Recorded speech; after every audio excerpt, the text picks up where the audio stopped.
What if the richest man in the city, cold, untouchable, feared by all, was brought to his knees not by money, not by power, but by the trembling lullaby of a poor taxi driver? The hospital loomed like a fortress of silence, its corridors dim and lifeless, a place where even footsteps seemed afraid to echo. It was late in the afternoon, and the air carried a heaviness that pressed down on anyone who dared to walk through its halls. At the far end of the sterile passage, a man walked briskly, his polished shoes clicking against the tiles in cold precision. His name was David Morgan, a billionaire known not for generosity but for his merciless grip on power. He was feared in boardrooms, envied in magazines, and hated quietly by those who worked beneath him. Compassion was a word he dismissed as weakness. Control, profit, and efficiency were his trinity. And today, he wasn't here out of care or interest. He had come reluctantly, forced by obligation, to inspect a small charity project he had half-heartedly funded, only to silence criticism that he did nothing for the less fortunate. For him, this hospital visit was nothing but a chore, an annoyance carved into an already crowded schedule. But then it happened. As he paused by a tall glass window, his ear caught something unusual, something foreign to this sterile place. Sound, not the monotonous beep of machines or the shuffle of nurses. It was a human voice, a song, a lullaby. It drifted upward from the hospital's underground parking lot, soft yet piercing, trembling yet resolute. The sound wrapped around him like a chain, pulling him closer even as his mind bristled with irritation. This was a hospital, a place for order and silence. Who would dare disturb it with singing? His jaw tightened. He was already preparing to unleash his sharp tongue, to summon security, to put an end to what he considered foolishness. But curiosity gnawed at him. Against his will, he followed the voice down a stairwell and into the dim light of the lot below. And then he saw it. In the corner, by a battered taxi that looked as tired as its owner, sat a man with worn clothes and eyes that carried both exhaustion and fierce devotion. His name, though David did not yet know it, was John Harris. On his lap lay a small boy, frail, his cheeks pale, his tiny chest rising and falling with labored breaths, and John sang to him. Not with the polished voice of a performer, but with the raw, trembling sincerity of a father trying to hold his child's world together with nothing but a song. His voice cracked, yet he continued, his hands shook, yet he held his boy tight as David froze. The irritation that had brought him here evaporated in an instant, replaced by something far more dangerous, recognition. That melody, he knew it. He had heard it before, many years ago, in a life that felt like it belonged to someone else. It was the lullaby his late wife, Elizabeth, had sung to their son every night until illness stole her from him. And in that moment, the icy shell around his heart splintered. Memories flooded back uninvited.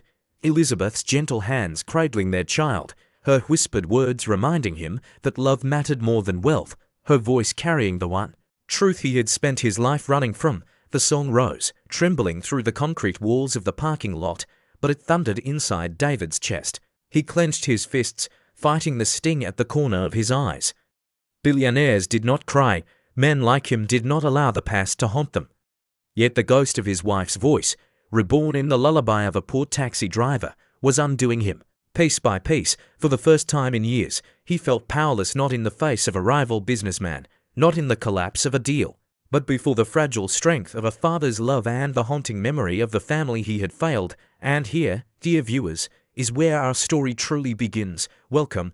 You are about to witness a tale that does not simply entertain, it unsettles. It provokes. It demands you to look into the mirror of your own life. A ruthless billionaire, a poor taxi driver, a frail child, and a lullaby strong enough to pierce the walls of wealth and pride. What will happen when David Morgan, a man who believes money can control everything, is confronted with the one thing he cannot buy: human connection?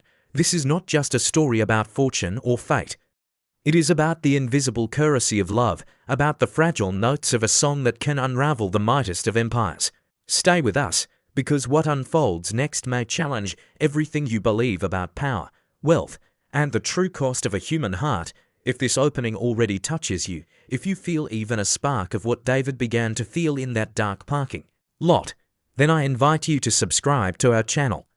Your support gives us the strength to continue creating stories like these, stories that do more than fill time, Stories that remind us of who we are and what we risk losing if we forget. And now, before we continue deeper into the journey, I want to ask you something. Imagine yourself in David's place. Imagine standing in that parking lot, hearing a lullaby that echoes a past you tried to bury. Which would you choose? To dismiss it, to call it noise, and continue your life unchanged? B, to pause, to listen, and to let it stir something long forgotten in your heart. Comment your answer below, or B, I want to know what you would choose, because sometimes the way we respond to the smallest of songs reveals who we truly are. The melody did not leave him. It lingered long after David Morgan had returned to his world of steel towers and immaculate boardrooms, following him like a ghost that refused to be silenced. He told himself it was just a coincidence, that the lullaby sung by the poor taxi driver was nothing more than a trick of memory. But when night fell, and he lay alone in his penthouse overlooking the city, the notes came back, carrying with them a face he had fought to forget. His wife, Elizabeth. Elizabeth's voice had always been soft, but steady. It carried a warmth that soothed storms within their home, storms David himself often created. In the early days of their marriage, she had sung that same lullaby to their son every night, her hands gently rocking the cradle as she whispered words of comfort. David would stand at the door, half listening, half dismissing, always thinking of meetings, deadlines, and deals. He had convinced himself that building an empire was the truest expression of love for his family, that providing security and wealth was all that mattered.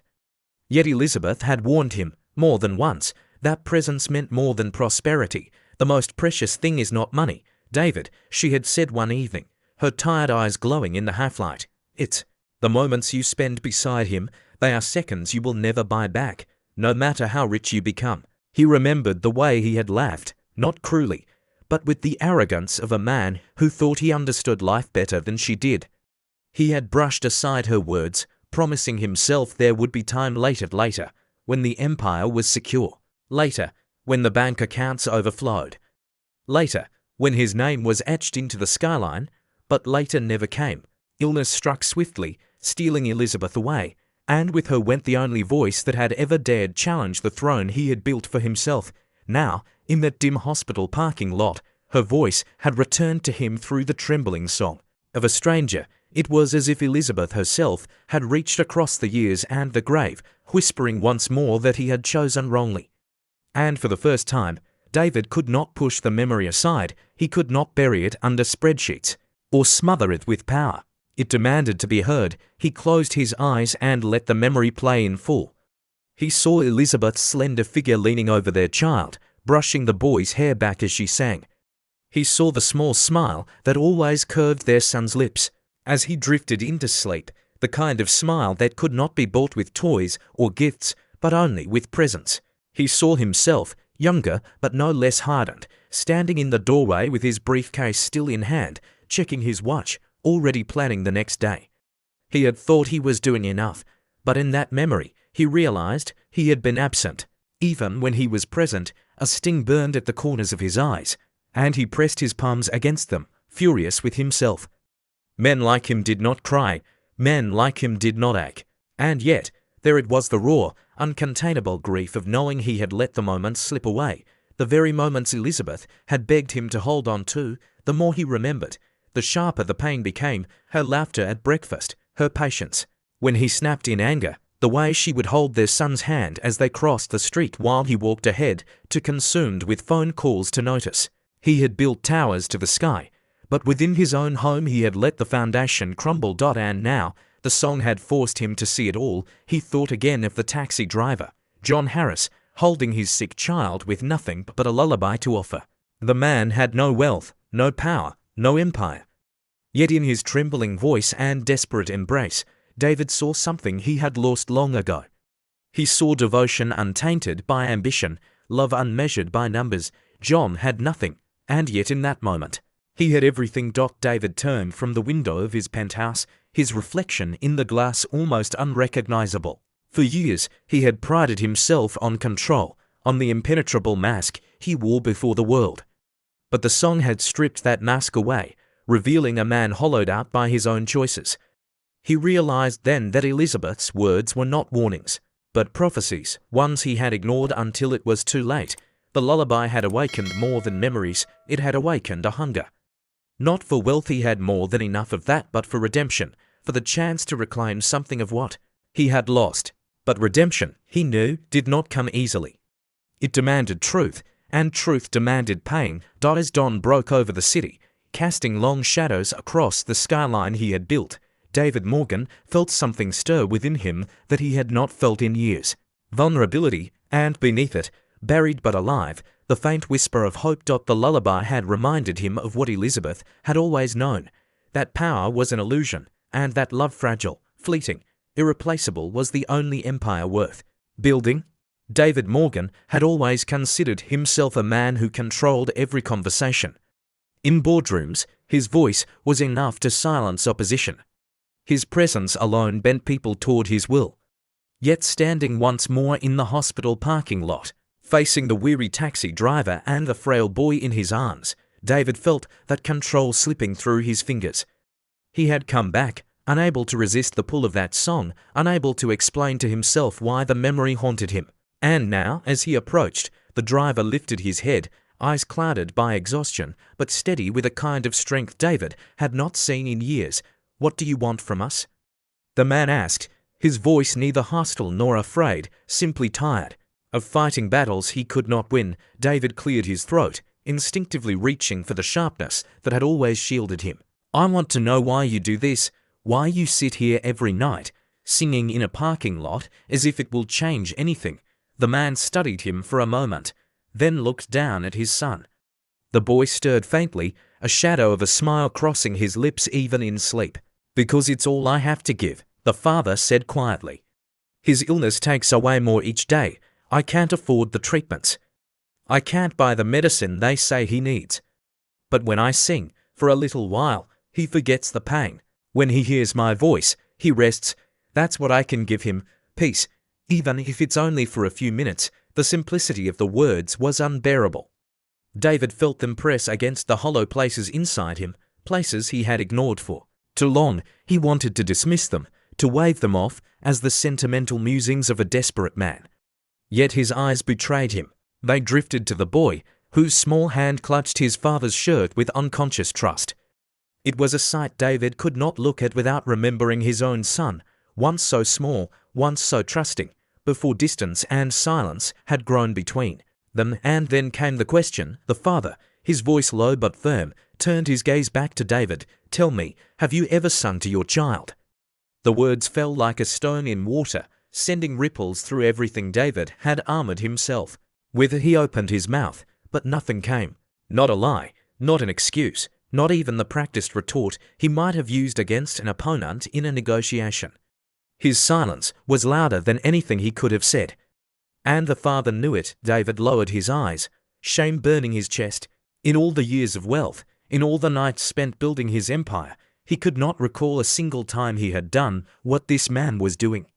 He had never offered his son something as simple and profound as a song. He had provided houses, tutors, vacations, but never the unbought tenderness of a father's voice in the dark. The father's expression softened, though not with pity. He looked back at his boy and stroked his hair gently. "You see, sir," he said, "you can have everything this world can offer, but if you don't know how to hold your child when he is afraid, then you have nothing at all.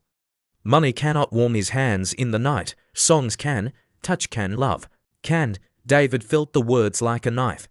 He wanted to shout that he had done his duty, that he had given his child a life of comfort beyond what he himself had ever known. But the words would not come, because deep inside, he knew the truth. Wealth had built walls, not bridges. And those walls had cost him something he could never buy back. The silence between them stretched, heavy and unyielding. For once, David did not try to fill it. He could not. His throat tightened, his chest ached with the weight of everything. Unsaid, the image of Elizabeth returned, her voice echoing the same truth this man now spoke. That love was measured not in what you provided, but in how present you were. The boy stirred again, letting out a faint sigh. His lips curved into the ghost of a smile, as though the lullaby still lingered in his dreams. That smile pierced David deeper than any insult, any failure, any deal gone wrong. It was the smile of a child who felt safe simply because his father was near. David turned slightly, unable to bear the sight any longer. But the words, the question, the memory, they followed him like shadows. Have you ever sung to your child? They echoed in his head, relentless, unforgiving. He realized, with a shudder, that the answer was not just no, but that he had never even thought to. He had been too busy, too consumed, too blinded by his own definition of success.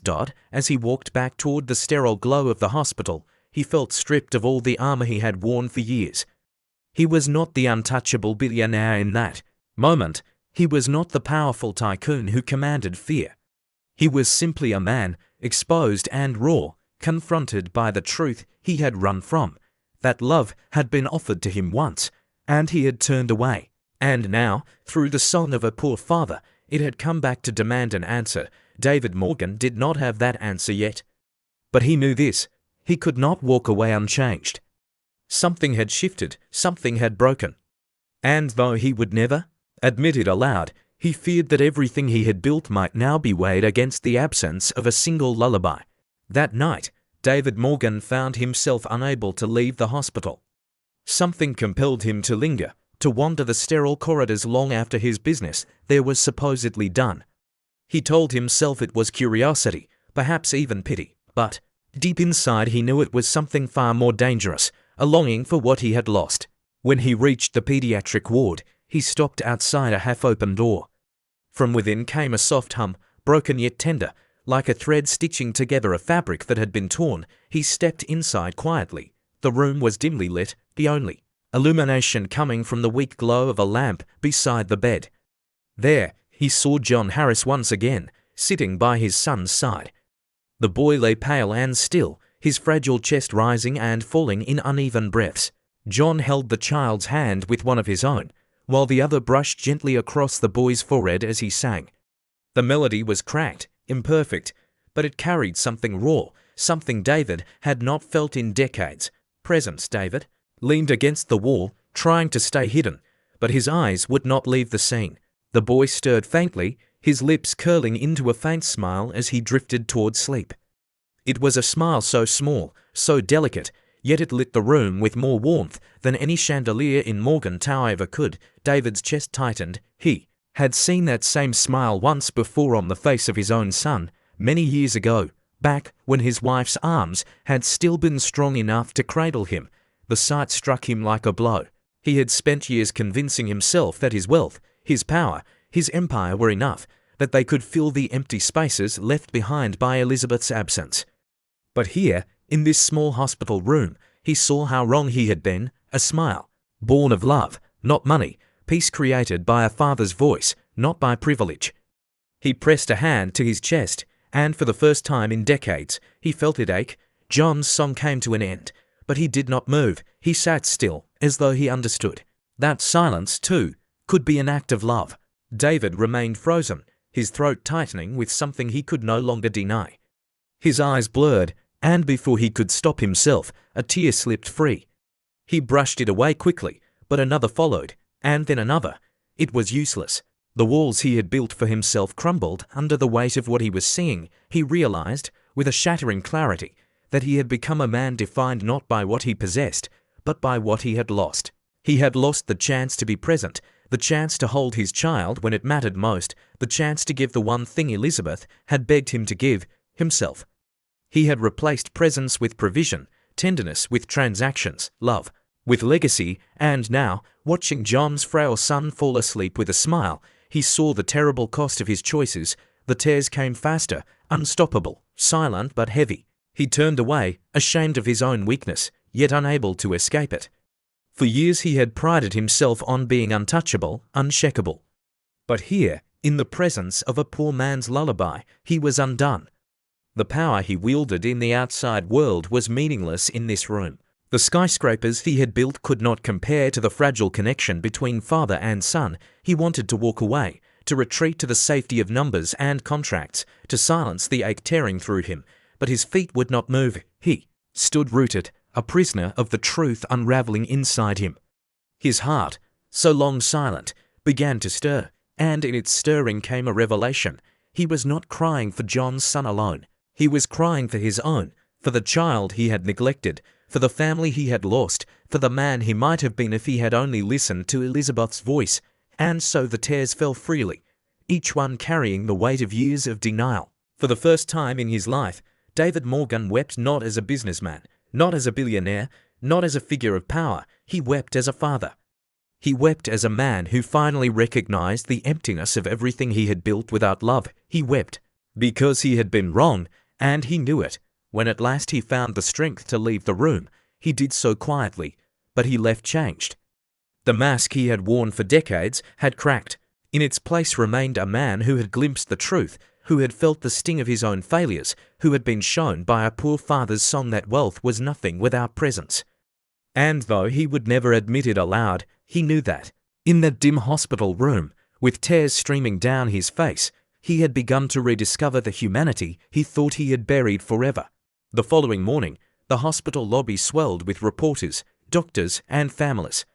Word had spread quickly that David Morgan, the billionaire who rarely appeared in public without the shield of his empire, would be making an announcement. He stood at the podium, his shoulders squared, his face composed, but inside he felt anything but calm. He had spent a lifetime mastering the art of control, but today his voice trembled not with fear of losing power, but with the weight of something he had never carried before, honesty. He began not with numbers, not with projections or polished phrases, but with silence. The room hushed, waiting for the speech of a man known for his ruthless clarity. He took a breath and spoke softly, so softly that the first row leaned forward to catch the words. "I used to believe strength was measured by control," he said. "That power came from bending the world to my will, from ensuring nothing could surprise me. But recently, I was reminded that true strength comes not from control, but from love that cannot be bought, cannot be bargained, cannot be forced." The crowd stirred, unsure of where he was going. David pressed on, his voice steadier. "Now, though his eyes glistened, in this very hospital, I witnessed something that broke me open." A father, with nothing to his name but a broken voice and trembling hands, sang to his sick child, and that song did more than any wealth could. Though it brought peace, it brought comfort. It brought love. He paused, his throat tightening. And I realized then how empty my own hands have been. How often I mistook provision for presence, power for love. He let the silence settle, not rushing to fill it. Then he said what no one expected. "From this day forward, I commit to covering the medical costs of that child and every child like him in this ward who cannot afford the care they need. But that is not enough. I will fund the creation of a new wing in this hospital, a place we will call the Room of Lullabies, a place where parents can sing, tell stories, and share the kind of presence that heals in ways medicine cannot. Because no child should ever go without the sound of love, and no parent should ever feel powerless to give it." Gasps rose, followed by the rapid clicking of cameras. Yet David's eyes were not on the reporters. They were fixed on John Harris, who stood in the back, his son's frail body nestled against his chest. John's eyes widened, stunned, but he did not speak. He simply tightened his hold on the boy, as though to shield him from the sudden glare of attention. David continued, his voice growing stronger with each word. "I cannot change the past. I cannot undo the moments I lost with my own family. But I can ensure that others do not have to suffer the same emptiness. Money cannot erase regret, but it can be transformed into something that gives life, dignity, and hope. And that is what I will do." For a long moment after he finished, the room remained still. Then, slowly, applause began to rise, tentative at first, then swelling until the air itself seemed to vibrate with it. David did not smile. Instead, he bowed his head slightly, as though humbled not by praise, but by the enormity of what he had just admitted. For a man who had built his identity on being untouchable, it was an act of surrender unlike anything he had ever done. Later, when the reporters asked him to summarize what had led to this transformation, he did not speak in polished slogans or grand declarations. He said only, "I was taught something by a man who is less than me in every way the world measures wealth, but more than me in the ways that matter most. He taught me that love is not weakness, but the greatest strength of all, and today I choose to follow that lesson." That night, the story spread across headlines. The billionaire who cried in a hospital room. Some called it a publicity stunt, others questioned his motives. But those who had been there, who had seen the unguarded tremor in his voice, knew the truth. Something fundamental had shifted. In the weeks that followed, construction began on the room of lullabies. Walls were painted in soft colors, rocking chairs were placed beside hospital beds, and musicians volunteered to record gentle songs to play for children whose parents could not always be present. The initiative grew beyond one hospital, spreading across the city, then the country. What began as a broken father's lullaby became a movement that gave countless families a voice of comfort. David Morgan visited often, though he kept the back, never seeking the spotlight. He would watch quietly as parents sang to their children, as tiny smiles bloomed on faces pale with illness. And each time, he remembered the fragile smile of his own son, long ago, and the voice of Elizabeth telling him that presence was more precious than gold. One afternoon, as he left the hospital, a reporter caught up with him and asked, "What do you believe now, Mr. Morgan, about power?" He paused, his gaze drifting to the horizon where the sun was setting, painting the sky in colors no empire could command. "I used to think power was control," he said slowly. "But today I know better. True power is the courage to love. And love, once given, outlives us all." And with that, the man who once defined himself by wealth and fear walked away, carrying nothing in his hands but the fragile strength of a heart finally awakened. When we step back and look at the journey of David Morgan, the billionaire who once believed money could buy everything, we are reminded of a truth that is often overlooked in the noise of modern life. His transformation began with something so fragile and ordinary that most of us might dismiss it, a lullaby. Yet within that song lay the essence of love, presence, and connection.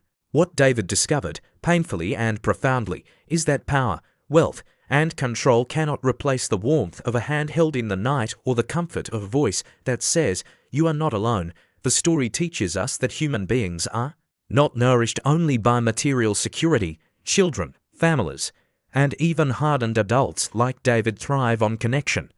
A simple act of presence can heal wounds that money cannot touch.